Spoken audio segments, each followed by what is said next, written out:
Day 93. The Book of 1 Samuel. Chapter 25. Now Samuel died, and all Israel assembled and mourned for him, and they buried him at his home in Ramah. Then David moved down into the desert of Paran. A certain man in Maon, who had property there at Carmel, was very wealthy. He had 1,000 goats and 3,000 sheep, which he was shearing in Carmel. His name was Nabal, and his wife's name was Abigail. She was an intelligent and beautiful woman, but her husband was surly and mean in his dealings. He was a Calebite. While David was in the wilderness, he heard that Nabal was shearing sheep. So he sent 10 young men and said to them, "Go up to Nabal at Carmel and greet him in my name. Say to him, 'Long life to you, good health to you and your household, and good health to all that is yours. Now I hear that it is sheep shearing time. When your shepherds were with us, we did not mistreat them, and the whole time they were at Carmel nothing of theirs was missing. Ask your own servants and they will tell you. Therefore be favorable toward my men, since we come at a festive time. Please give your servants and your son David whatever you can find for them.'" When David's men arrived, they gave Nabal this message in David's name. Then they waited. Nabal answered David's servants, "Who is this David? Who is this son of Jesse? Many servants are breaking away from their masters these days. Why should I take my bread and water, and the meat I have slaughtered for my shearers, and give it to men coming from who knows where?" David's men turned around and went back. When they arrived, they reported every word. David said to his men, "Each of you strap on your sword." So they did, and David strapped his on as well. About 400 men went up with David, while 200 stayed with the supplies. One of the servants told Abigail, Nabal's wife, "David sent messengers from the wilderness to give our master his greetings, but he hurled insults at them. Yet these men were very good to us. They did not mistreat us, and the whole time we were out in the fields near them nothing was missing. Night and day they were a wall around us the whole time we were herding our sheep near them. Now think it over and see what you can do, because disaster is hanging over our master and his whole household. He is such a wicked man that no one can talk to him." Abigail acted quickly. She took 200 loaves of bread, 2 skins of wine, 5 dressed sheep, 5 seahs of roasted grain, 100 cakes of raisins and 200 cakes of pressed figs, and loaded them on donkeys. Then she told her servants, "Go on ahead. I'll follow you." But she did not tell her husband Nabal. As she came riding her donkey into a mountain ravine, there were David and his men descending toward her, and she met them.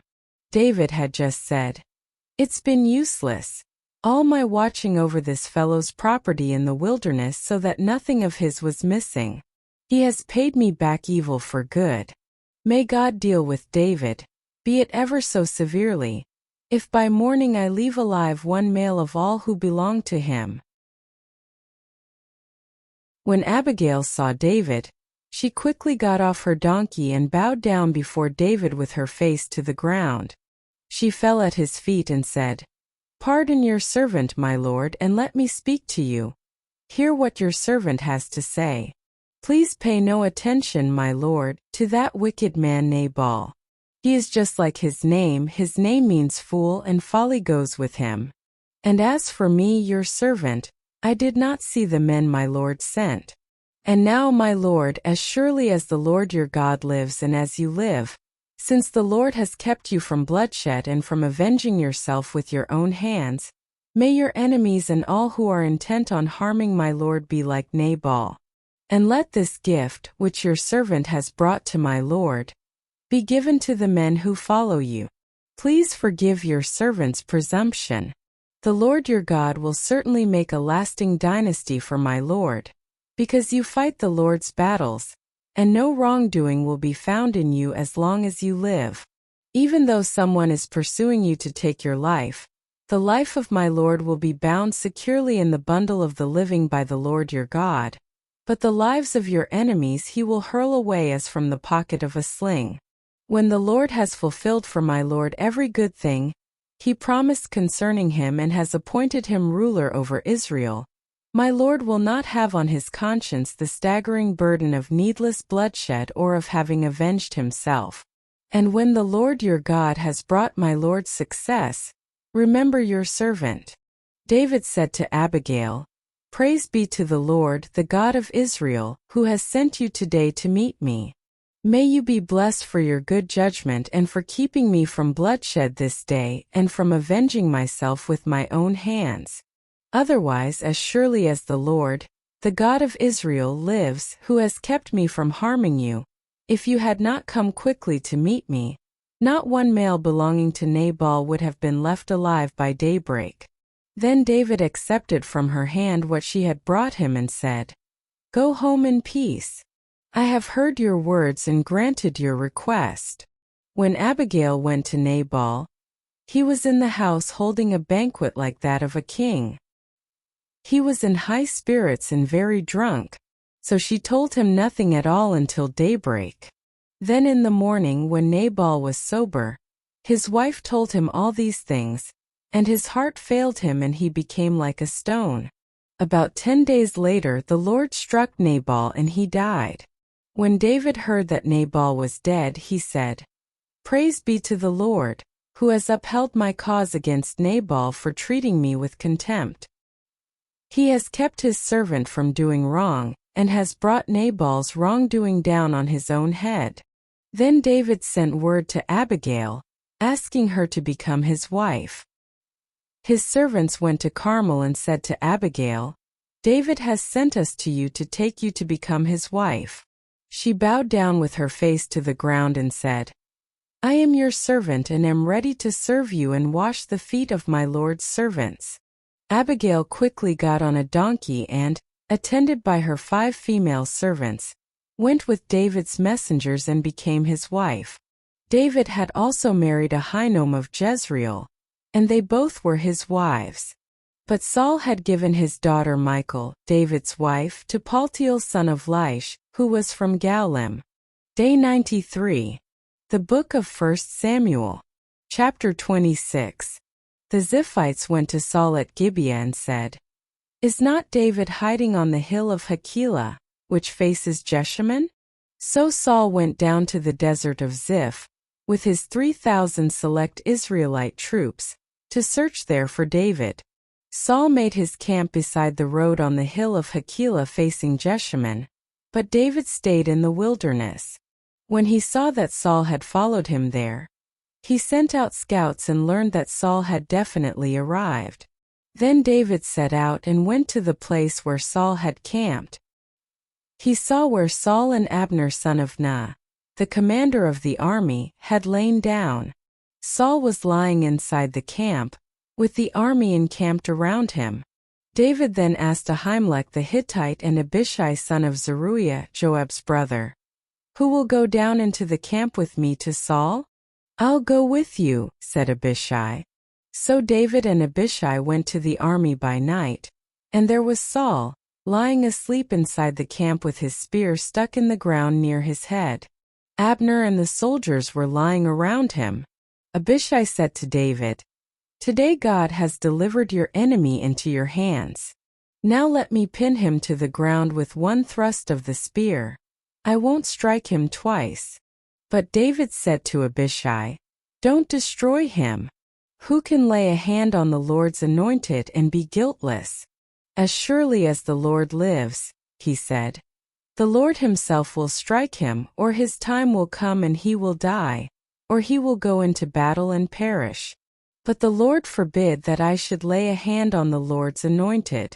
Now get the spear and water jug that are near his head, and let's go. So David took the spear and water jug near Saul's head, and they left. No one saw or knew about it, nor did anyone wake up.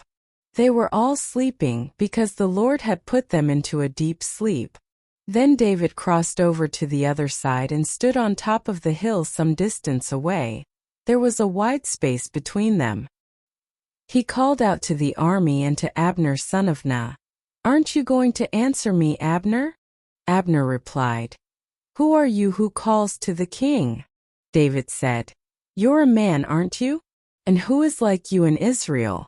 Why didn't you guard your lord the king? Someone came to destroy your lord the king. What you have done is not good. As surely as the Lord lives, you and your men must die, because you did not guard your master, the Lord's anointed. Look around you. Where are the king's spear and water jug that were near his head?" Saul recognized David's voice and said, "Is that your voice, David my son?" David replied, "Yes, it is, my lord the king." And he added, "Why is my lord pursuing his servant? What have I done, and what wrong am I guilty of? Now let my lord the king listen to his servant's words. If the Lord has incited you against me, then may he accept an offering. If, however, people have done it, may they be cursed before the Lord. They have driven me today from my share in the Lord's inheritance and have said, 'Go, serve other gods.' Now do not let my blood fall to the ground far from the presence of the Lord. The king of Israel has come out to look for a flea, as one hunts a partridge in the mountains." Then Saul said, "I have sinned. Come back, David my son. Because you considered my life precious today, I will not try to harm you again. Surely I have acted like a fool and have been terribly wrong." "Here is the king's spear," David answered. "Let one of your young men come over and get it. The Lord rewards everyone for their righteousness and faithfulness. The Lord delivered you into my hands today, but I would not lay a hand on the Lord's anointed. As surely as I valued your life today, so may the Lord value my life and deliver me from all trouble." Then Saul said to David, "May you be blessed, David my son. You will do great things and surely triumph." So David went on his way, and Saul returned home. Day 93. The Book of 1 Samuel. Chapter 27. But David thought to himself, "One of these days I will be destroyed by the hand of Saul. The best thing I can do is to escape to the land of the Philistines. Then Saul will give up searching for me anywhere in Israel, and I will slip out of his hand." So David and the 600 men with him left and went over to Achish son of Maach king of Gath. David and his men settled in Gath with Achish.